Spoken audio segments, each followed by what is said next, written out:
আপনারা দেখছেন news now, খবরের নতুন ভাষা।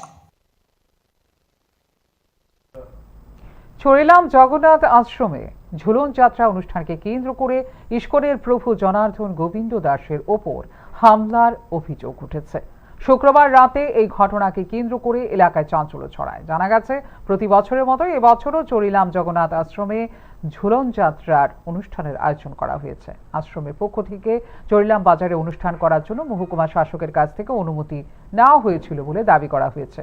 অভিযোগ, এই অনুষ্ঠানকে কেন্দ্র করে চরিলাম বিজেপি মণ্ডল সভাপতি তাপস দাসের নেতৃত্বে কয়েকজন দুষ্কৃতী আশ্রমের প্রভুর ওপর হামলা চালায়। ঘটনায় প্রভু জনার্দন গোবিন্দ দাস আহত হন। পরে তাকে উদ্ধার করে বিশালগড় মহকুমা হাসপাতালে নিয়ে যাওয়া হয়। আক্রান্তের পক্ষ থেকে অভিযুক্তদের নাম ধাম উল্লেখ করে থানায় অভিযোগ দায়ের করা হয়েছে বলে জানা গেছে।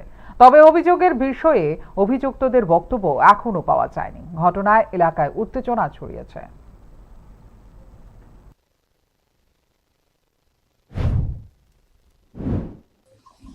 আমি জয়েন্দ্র দত্ত, জনার্দন গোবিন্দ দাস আমার শিক্ষা নাম। আমি বিগত বছরে চরিলামে বিগত 2 বছর ধরে ঝুলন যাত্রা উৎসব করি। এই বছর হলে 3 বছর হবে।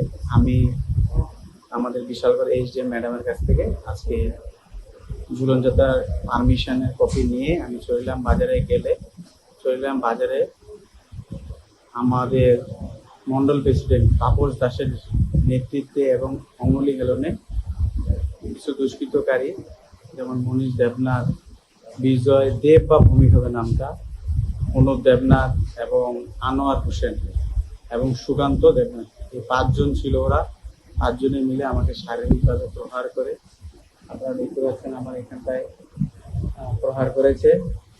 আনোয়ার হোসেন, মনীষ দেবনাথ তারা আমাকে প্রহার করেছে এবং সুকান্ত এবং অনুপ সঙ্গে ছিল, ওরাও আমাকে করেছে, শারীরিকভাবে আঘাত করেছে।